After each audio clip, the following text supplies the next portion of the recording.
Ahojte, pozdravujeme vás zo Žďan. Prišli sme si zajazdiť na skoro domáci kopec.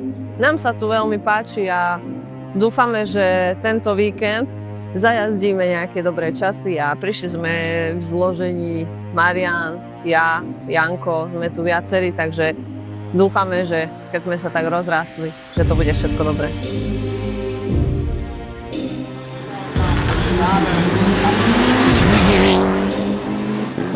Vítam vás na Odžanských serpentínach 2025. V sobotu som odjazdil druhé miesto v kategórii 5B a prvé miesto v junioroch. Celkovo ten deň padol dobre, počasie vyšlo na výbornú, auto fungovalo viac ako som očakával. Skúsili sme nové pneumatiky, ktoré fungovali lepšie ako som chcel a celkovo to hodnotím 10 z 10. Plán je hlavne dojsť, odviesť sa a skúsiť bojovať na tú prvú priečku a bojovať do konca.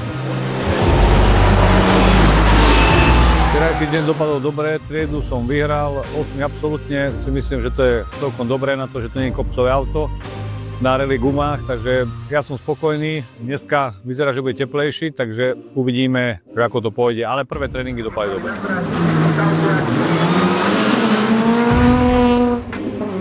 Tak dnešný deň hodnotím 10 z 10, bolo to fajn.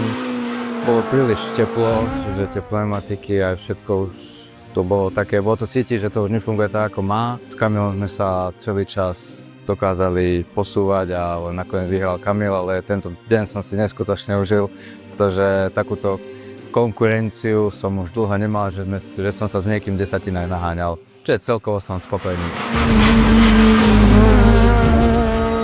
No, za mňa je to super.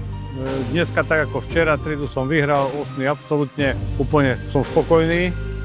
Som spokojný aj za Janka, síce s Kamilom mal ťažký boj, aj boli to strašné naťahovačky, ale dopadlo to super. 5 za to, že včera neštartovala, dneska jej chýbali tie 4 prejazdy, ale došla je tretia, takže za mňa je super víkend, spokojný som.